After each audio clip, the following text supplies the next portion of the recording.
Oklahoma's governor signs a controversial bill into law. Find out who is impacted. A Norman High School student was arrested with a deadly weapon. Hear what students have to say.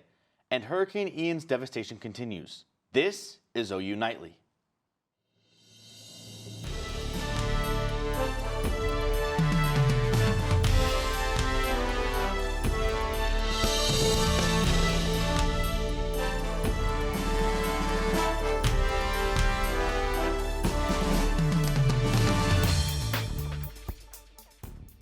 Stone Weber. And I'm Addie Crawford. We begin tonight with security scare at Norman High School.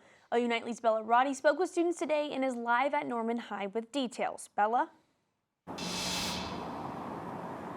That is right, guys. I was here at Norman High School talking to some students during their lunch break, and many of them said they weren't even surprised. Take a look. It's a fear. Like, I don't want to die at school. I'm here to get an education and go further, but it's just sad. Students are scared after a classmate was arrested for having a weapon in their backpack. But when I sat down with students at lunch today, many didn't even know it happened. No, I didn't even know. Students weren't notified of the arrest or any threats to the school, and friends Whitney and Audrey said this wasn't the first time. Yeah, we had a bombing threat, and the parents got a email, and we didn't even know. We were in class, nothing. Yeah, they don't tell us, they tell our parents anything. And another case, only 2 weeks into the school year. I think we had one at second week of school. Yeah, second week of school, somebody threatened to shoot up the school. Close calls like these are leaving the Norman community tired, and their worries are growing. Despite Norman PD's statement of increased police presence today, students said they haven't noticed any changes. The Norman Police Department said they are going to release information on the case as it becomes available. Reporting live, Bella Roddy, OU Nightly. Thanks, Bella. Governor Stitt signed a controversial bill into law today. It bans gender-affirming health care at OU Children's Hospital. The state legislature voted on the bill during a special session last week. It takes effect immediately. Governor Stitt released a statement on Twitter saying this is just the first step and that he will call on the legislature to ban all irreversible gender transition surgeries and hormone therapies on minors statewide. The funds banned from gender-related medical treatment will be used for a general mental health fund for Oklahoma children and teens. Back here on campus, it's starting to feel like fall. And the question is, are we done with the summertime heat? Brayden Siau is here with a first look at our forecast. Brayden? Yeah, guys, right now it's definitely not feeling like fall out there, at least across most of the state, with the exception of the Panhandle. You can see Guyman's currently sitting in the mid-60s as some of that cooler air starts to filter down, but the rest of us sitting in the mid to upper 80s across the state. Coming up later in the show, I'll talk about how the drought will be persisting as we head through the foreseeable future. Cooler temperatures are expected coming up into this weekend, and I'll have your OU Texas forecast. Back over to you at the desk. Thanks, Brayden. To the Florida coast now, where the death toll from Hurricane Ian is rising each day. CNN's Gloria Pazmino is in Fort Myers Beach with a closer look at the search and recovery efforts underway. If you go any farther, you're waist deep, neck deep in water. Looking for any signs of life, crews in Florida are going door to door, searching for survivors in communities wiped out by Hurricane Ian. Officials in hard-hit Lee County say additional state and federal assistance is pouring in. We took such a catastrophic hit, but everybody wants to help. Search and rescue teams say they're finding morbid scenes. The death toll rising to over 100 in Florida. And those numbers could go up. I pray to God again that they don't. But until we go through the rubble, until we see exactly what we have, we're not certain who's missing and what those numbers will be. Several island communities are still hard to reach. Priority is given to rescue teams looking for victims. Officials say homes in some decimated neighborhoods are unlivable, and destroyed bridges have cut off aid. All those people are without, a lot of them lived on the boats. They have no home now. Some people still don't know the whereabouts of their loved ones. Officials say it's unclear how many are still missing. And it could take several weeks to restore power to the hundreds of thousands of people still in the dark. There were some some places that were just devastated, and you're right, they will take probably a month or longer to restore in those areas. As of today, at least 104 have been killed in Florida, with 55 of them in Lee County alone. The war in Ukraine carries on, and a prison break in Ecuador sends shockwaves throughout the country. Donovan England has that and the rest of today's international headlines from the News Center. Ukrainian armed forces have found themselves victorious in liberating towns of the eastern Donetsk region.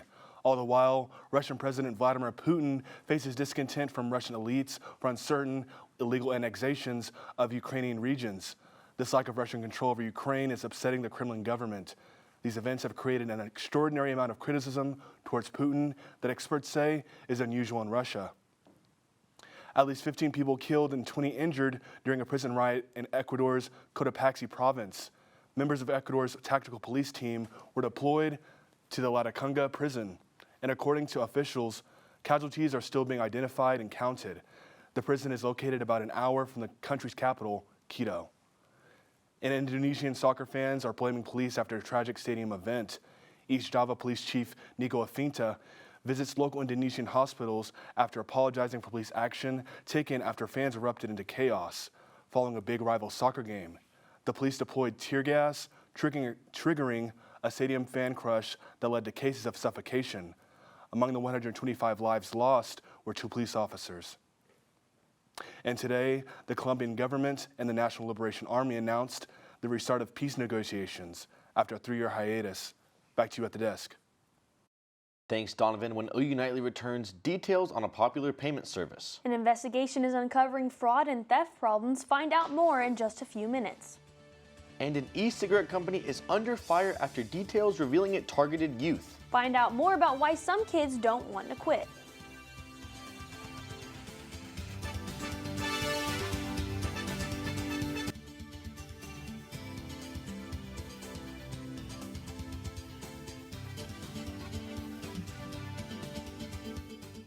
Oklahoma is set to receive $8.9 million from the e-cigarette company Juul over the next couple of years. Research showed the company targeted young people with fruity flavors and colorful advertising. OU Nightly's Olivia Dague has more on the vaping culture at OU and why most kids aren't wanting to quit. Mango, cucumber, mint, and blue raspberry. These aren't candy flavors, but flavors for e-cigarettes. Flavors in colorful packaging that experts say got young people hooked. The devices are also very modern looking and sleek. They don't look like cigarettes or something that young people would equate with being a harmful tobacco product. Students at OU are no different, with some starting as early as middle school. How old were you when you started vaping? Probably 7th, 8th grade. I don't know, I thought, it was just cool because everyone did it. Goddard Health Center did a survey with this year's incoming freshmen, and 20% said they have used nicotine products in the past 3 months. Obviously it's an addiction, but in college, you're surrounded by it 24/7. Of those who use nicotine, 90% said they used e-cigarettes. Students I spoke to described vaping as a culture here on campus, making it hard to quit. It's easy for students to walk into stores just like this one and pick up a vape. I would love to stop, but it's just very hard because people around me do it. Health experts say using nicotine in adolescence can harm parts of the brain that control attention, learning, mood, and impulse control. So even just using nicotine a handful of times, whether it's from a vaping product or from cigarettes, can cause young people to start developing symptoms of addiction. The students I talked to said they have tried to quit or have quit before, but eventually continued vaping. And so what made you want to pick it back up? The buzz. In Norman, Olivia Dague, OU Nightly. Goddard Health Center does offer help with programs helping to stop vaping, but when we spoke to them, they said no students had reached out to participate in the last 3 years.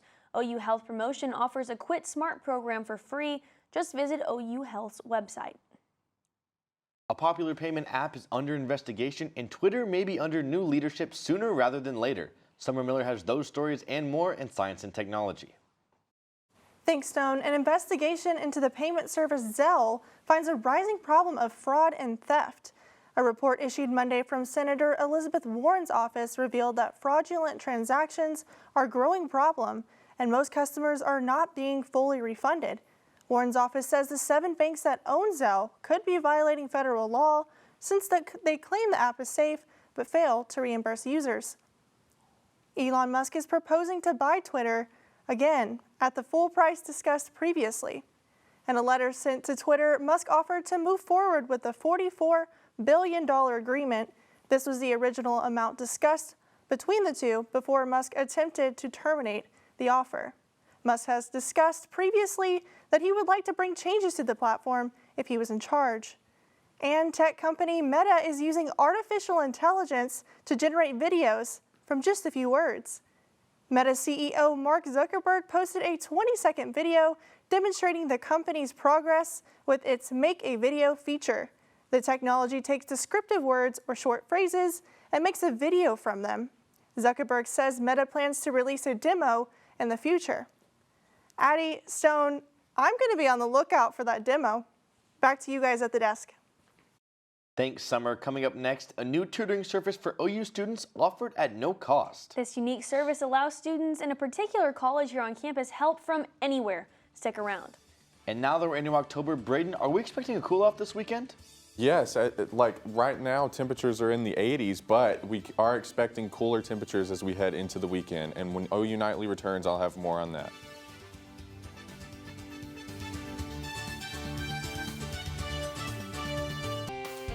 Welcome back to OU Nightly. Currently outside, temperatures are in the 80s, with the exception of the Panhandle. Guyman's currently sitting at 65 degrees as some of that cooler air starts to filter in, but the rest of us are pretty warm, sitting in the mid to upper 80s. And this is not very different from this time yesterday, as temperatures were right around these temperatures that we're seeing right now, with the exception of, again, the Panhandle, where the cooler temperatures are moving in. But looking at the dew points, you can see the air is quite dry out there. Dew point temperatures are sitting in the 30s and 40s, which is helping to make it not as humid as it's been out there the last few days. Looking at the drought monitor, you can see that drought conditions are persisting, unfortunately, across the state, and we don't have much in the way of precipitation in the forecast either. But as you can see, over the next 8 to 14 days, we do have above average precipitation chances. So possibly as we head into the middle part of the month, we could be seeing a few more chances for precipitation. And looking at the 8 to 14 day temperature outlook, you can see that mostly near normal conditions are expected as we head into the middle of the month. Now, looking at the lows tonight, you can see that temperatures will be mainly in the 50s across the board, with Guyman's going to be a little bit cooler, sitting near the lower 50s, while the rest of us will be in the mid to upper 50s. And looking at highs tomorrow, you can see once again Guyman is the cool spot, sitting at 68 degrees, while the rest of us once again warm back into the mid to upper 80s. And taking a look at your game day forecast, you can see this weekend in Dallas, temperatures will be in the 70s by kickoff, but that will warm up into the 80s by the middle and the fourth quarter of the game. And now taking a look at your 7-day forecast, you can see that tomorrow and Thursday will be warm with temperatures in the 80s, but as we head into Friday and into the weekend, temperatures do start to cool off quite a bit, but things do start to warm up as we head into next week. And then as we expand the 7-day forecast, you can see that temperatures do warm up again as we head into the middle part of next week. Low temperatures over the next week will be in the 50s and 60s, and as this cooler air moves in this weekend, temperatures do fall into the lower 50s this weekend. Over to you at the desk.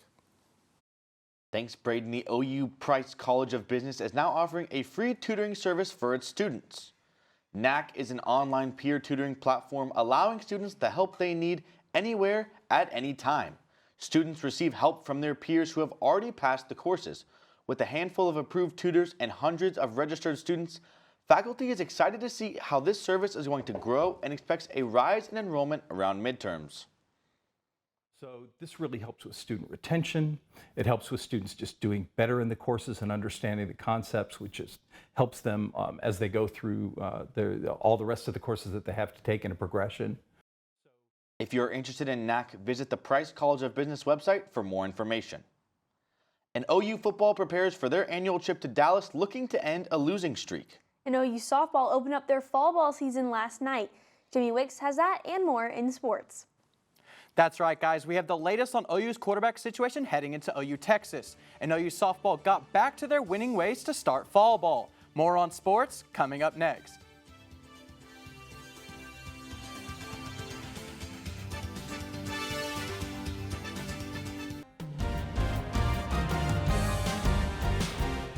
Well, I'm Jimmy Wicks, and it's time for sports. Following last week's hit on Sooner QB Dylan Gabriel, the Sooners could be without their starting quarterback going into the most important game thus far. OU Nightly's Hallie has more on the quarterback situation. It's officially OU Texas week, and after the devastating loss to TCU last weekend, the pressure is on. Another lingering question is the Sooners' quarterback situation. It was a scary scene in Fort Worth when Dylan Gabriel was hit in the head while sliding to the ground. After Gabriel's exit, Pittsburgh transfer quarterback Davis Bevell entered the game wearing a Sooner jersey for his first time. Going into Dallas, many are wondering if Bevell will return as starter. I mean, obviously, he's the first one that went in last week, so guys are going to, we'll have 3 quarterbacks taking reps this week just in case and see how the week goes. And then by game time, we'll have that figured out. Now, this weekend could be the battle of the backups, but Texas quarterback Quinn Ewers might be making his return to the field after a shoulder injury against Alabama. Reporting from Gaylord Memorial Stadium, Hallie Moss, OU Nightly. And despite losing the last 2 games, all would be forgiven with a win inside the Cotton Bowl this Saturday. Sooner running back Eric Gray thinks this could be the turning point for the Sooner season. No matter the record on both sides, this game is a powerful game. This game is if you look back in 2020, what those guys did in this game, 4 overtimes, and they had dropped too early. And this game was kind of the game that turned their season back around.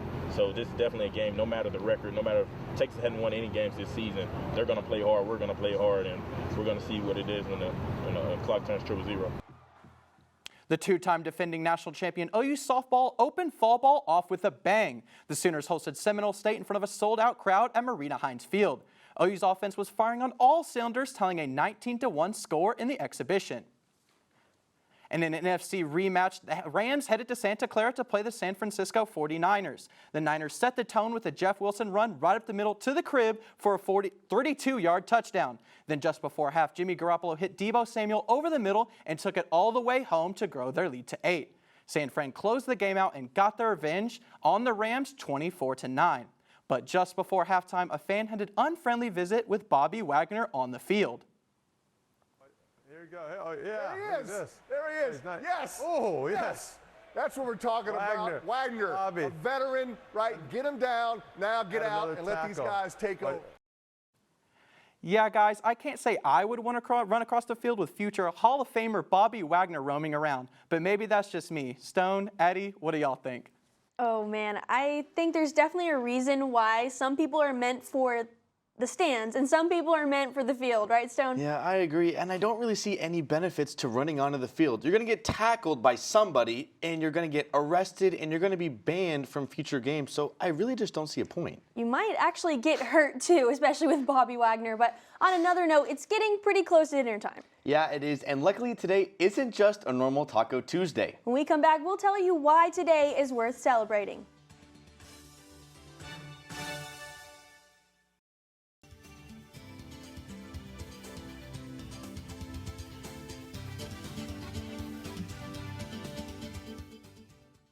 I'm Snowforth at the OU Nightly Update Desk. Former President Donald Trump has asked the Supreme Court to step in on the dispute over classified documents seized by the FBI during the Mar-a-Lago search. Trump is specifically asking the court to confirm that the more than 100 classified documents are part of the Special Master's Review. That's it for now. Back to you in the studio.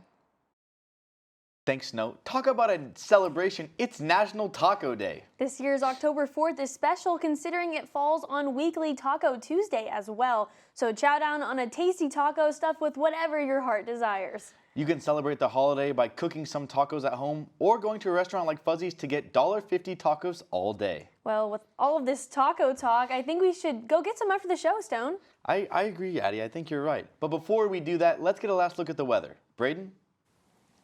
Yeah, guys, right now out there we're sitting in the 80s, and this will continue for the next couple of days before things do cool down by Friday as a cold front makes its way in. And you can see that especially in the low temperatures as they head back down into the 50s.